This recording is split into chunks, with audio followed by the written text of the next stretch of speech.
Satyabama Institute of Science and Technology, Chennai and Sri Perumbudur. தமிழக வெற்றி கழக ஆட்சி, விஜய் தலைமையிலான ஆட்சி ஒரு மாதம் எட்டப்போகிறது. முதல் கட்டமாக உங்களுடைய பார்வை, ஒரு மாத கால ஆட்சி அப்படின்றது எப்படி இருக்கு? இல்லை, முதலில் தமிழக வெற்றி கழகத்துடைய அந்த அரசியல் நிலைப்பாடு வெற்றி பெற்றதற்கு வாழ்த்துக்களை கூறிக்கொள்கிறோம். காரணம், ஒரு சாதாரண எளிய மக்கள் எல்லாம் அந்த வெற்றி வாகை சூடி இருக்கிறார்கள். ஏன்னா தேர்தல்னாவே ஒரு கோடிக்கணக்கான பணம் செலவு பண்ணணும், ஒரு பெரிய பின்புலம் இருக்கணும், ஒரு லெகசி பாரம்பரியம் இருக்கணும். அதெல்லாம் உடைச்சிட்டு ஒரு முதல் தலைமுறை வெற்றி பெற்று வந்திருக்கிறார் என்பது வாழ்த்துக்குரிய ஒன்று. அது எல்லா தரப்பையும் அவர்கள் கவர்ந்திருக்கிறார்கள் என்பதில் கூடுதலான தகவல் தான். ஆனால் அதே வேளையில் இன்னைக்கோட ஒரு 30 நாட்கள் கழியுது அந்த ஆட்சி ஒரு மாத ஆட்சியே ஏதோ ஒரு 10 ஆண்டுகள் ஆட்சி போன்று ஒரு சலிப்பு ஏற்பட்டதாக சமூக வலைதளத்தில் பார்க்கின்ற போது எல்லா நிலையிலும் அப்படியான பார்வை இருக்கா? சமூக வலைதளத்தில் தெரியுது. அப்படி பெண்கள் போகிற வீதிக்கு திட்டுறாங்க, அண்ணா விஜய் அண்ணா உன்னை நம்பி தான் அப்படி இருந்தோம், நாங்கள் இப்படி பாதிக்கப்படுறோம்ண்ணா அப்படின்னு சொல்லி நேரடியாக அவர்கிட்ட அவங்க அந்த முகநூல் மூலிமா அவங்க பேசுகின்ற போது ஏதோ ஒரு சலிப்பு ஏற்படுது. அது என்னென்னா, மக்கள் ஒரு திரைப்படத்தில் பார்த்ததை போன்று ஏதோ ஆபத்து ஏற்படுகின்ற போது நாயகன் காப்பாற்றுவதைப் போல அண்ணன் விஜய் காப்பாற்றிடுவார் என்ற நம்பிக்கையில் ஒருவேளை அந்த மக்கள் இருந்தாங்களான்னு எனக்கு தெரியல. ஃபார் எக்ஸாம்பிள் அந்த கரூரில் ஒரு 41 பேர் மரணம். அது திரைப்படமாக இருந்தால் அந்த கதாநாயகன் அந்த இறப்பை அனுமதிச்சிருக்க மாட்டார், 41 பேர் பாதுகாத்திருப்பார். ஆனால் இது ரியாலிட்டின் போது அவரே நின்று அவங்களுக்கு ஆறுதல் கூட சொல்ல முடியாமல் அவர் சென்னைக்கு வருகின்ற சூழல். நானே பலமுறை சொல்லியிருக்கிறேன், அவர் ஏன் அங்கே செல்ல முடியாத சூழலில் அந்த பாதிக்கப்பட்டவர்களாச்சும் நீங்கள் அழைச்சிட்டு நீங்கள் அவங்களுக்கு ஆறுதல் சொல்லணும் போது அதுக்கப்புறம் அதை நடைமுறைப்படுத்தினாங்க. அதெல்லாம் அதில் இருவேறு கருத்தில் தான் நான் அதில் உடன்படுறேன். ஏன்னா பாதிக்கப்பட்ட மக்களுக்கு ஒரு ஆறுதல் சொல்லணும்னு அந்த ஆறுதல் தான் சொல்லியிருக்காங்க. ஆக இப்போ அந்த ஆட்சி வந்திருக்கிறது, ஆட்சியில் அவங்க வைத்திருக்கின்ற அந்த அஜெண்டாஸ் இருக்கு இல்லையா, அவங்களோட வாக்குறுதிகள், இதெல்லாம் நிறைவேற்றுவதற்கு எத்தனை ஆண்டுகள் ஆகும் என்பது தெரியல. ஏன்னா பொருளாதாரம் இல்லாத ஒரு சூழல் இந்த ஆட்சி வந்திருக்கிறது. ஆட்சி மிகப்பெரிய சவால்களை எதிர்கொள்ள வேண்டிய சூழலில் தான் இருக்கும். ஏன்னா ஒன்றிய பாஜக அரசு எந்த அளவுக்கு உங்களுக்கு உதவியாக இருக்க போகிறாங்கன்னு எனக்கு தெரியல.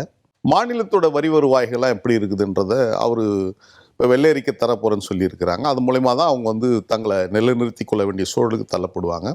ஒரு 10 குற்ற சம்பவம் தமிழ்நாட்டில் இப்பொழுது நடக்கிறதுனா அதில் ஒரு 4 சம்பவங்களில் தமிழக வெற்றி கழகத்துடைய நிர்வாகிகள் சம்பந்தப்பட்டிருக்கிறார்கள் என்பது புறந்தள்ள முடியாத உறுதிப்படுத்தப்பட்ட செய்திகளாக இருக்கிறது. அதனால் காவல்துறை அவர்கள் கைது செய்திருக்கிறது, அல்லது அந்த கட்சி நடவடிக்கை எடுக்கப்பட்டிருக்கிறது, அல்லது தலைமறைவு, இப்படி தான் இந்த செய்தியில் வருகின்ற போது முதலில் இந்த ஆட்சிக்கு நற்பெயர் கெடுவதற்கு தன்னுடைய கட்சியே காரணமாகிவிடக்கூடாது. அந்த ஒரு உணர்ச்சி வசப்பட்ட தொண்டர்கள் அதை செய்கிறார்களா, இதெல்லாம் கட்டுக்குள்ளே கொண்டு வரணும். ஏன்னா நிர்வாகம் என்று வருகின்ற போது இது அனைத்துக்குமான ஒரு நிர்வாகமாக இருக்கணும். ஏன்னா இந்த ஆட்சி வந்த உடனேயே தமிழ்த்தாய் வாழ்த்து 3வது புறந்தள்ளப்பட்டிருக்கிறது. அது வேதனைக்குரிய ஒன்று, வருத்தப்பட வேண்டிய ஒன்று. மும்மொழி கொள்கைக்கு இந்த மண்ணில் இடமில்லைன்னா 67 அண்ணா முதலமைச்சரான போது கொண்டு வந்த தீர்மானம் அது மீண்டும் உயிர் பெறுகிறதோ என்கின்ற ஒரு ஐயம் உருவாகி இருக்கிறது. ஒரு மதச்சார்பற்ற அரசு என்று சொல்லுகின்ற போது இஸ்லாமிய பெருமக்கள் அந்த 50 கடமைகளில் பல்வேறு சூழலில் வரும்போகின்ற போது அந்த மெக்கா அந்த புனித பயணம் போகின்ற போது முன்பாக அந்த பக்ரீத் திருநாள் கொண்டாடுவார்கள். அந்த பக்ரீத்தில் அவர்கள் ஆடு அல்லது மாடுகள் பலியிடுவது அவங்களுடைய பழக்கமாக இருக்கிறது. அந்த பலியிட வைத்திருந்த கால்நடைகள்லாம் தடை பிடித்து அது சிலர் மீது வழக்கெல்லாம் போடப்பட்டிருக்கலாம் என்பது ஒரு கண்டனத்துக்குரிய ஒன்றாகத்தான் பார்க்கப்படுகிறது. எனவே இந்த ஆட்சி நன்றாக வரணும். ஏன்னா நீங்கள் ஒரு சிறந்த ஆட்சியை தந்த போது அந்த ஆட்சிக்கு மாற்றாக நீங்கள் வந்திருக்கும் போது அதை விட இன்னும் சிறந்த ஆட்சி நீங்கள் தந்தால்தான் மக்கள் உங்களை ஏற்றுக்கொள்வார்கள். இல்லைன்னா ஒரு சிறந்த ஆட்சி திமுகவுடைய தலைமையிலான ஆட்சி ஒரு நல்ல ஆட்சியை வழங்கிய போதும் மக்கள் புறக்கணித்திருக்கிறார்கள் போது உங்கள் மீது நம்பிக்கை வைத்திருக்கிறார். அந்த நம்பிக்கை வீண் போய்விடாமல் மாண்புமிகு முதலமைச்சர் விஜய் அவர்கள் நல்லாட்சி தர வேண்டும் என்பதை இந்த நேரத்தில் வேண்டுகோளாக நாங்கள் வைக்கின்றோம். இல்லை, இப்போ நீங்கள் குறிப்பிட்டதில் 2-3 விஷயங்கள். இப்போ ஒன்று சட்டம் ஒழுங்கு விவகாரத்தை பற்றி சொல்கிறீங்க அப்படின்னா, ஒரு கிரைம் ஒரு இடத்துல நடக்குது அப்படின்னா உடனுக்குடன் அங்கே நடவடிக்கை எடுக்கப்படுகிறது. கைது நடவடிக்கையாக இருக்கட்டும், அரசு விரைந்து செயல்படுது அப்படின்றத பார்க்க முடியாது. அது ஒன்று. 2வது, இப்போ வந்தே மாதரம் பற்றி சொன்னீங்க அப்படின்னா அதையுமே கூட எதிர்த்து இனிமேல் தமிழகத்தில் அரசு நிகழ்ச்சிகளில் தாய்மொழியாக தமிழ்த்தாய் வாழ்த்தை தான் பாடணும் அப்படின்னு சொல்றேன் வழக்கு தொடுக்கிறதுக்கு முடிவு செஞ்சிருக்காங்க அப்படின்றது நம்ம செய்திகளில் பார்க்கும்போது ஒரு துரிதமான ஒரு நடவடிக்கையை செய்கிறாங்க அப்படின்னு நம்ம புரிஞ்சுக்க கூடாதா? இல்லை, அந்த அனுமதிச்சிருக்க கூடாது. என்னை பொறுத்தவரையும் அதுக்கு அனுமதிச்சிருக்க கூடாது.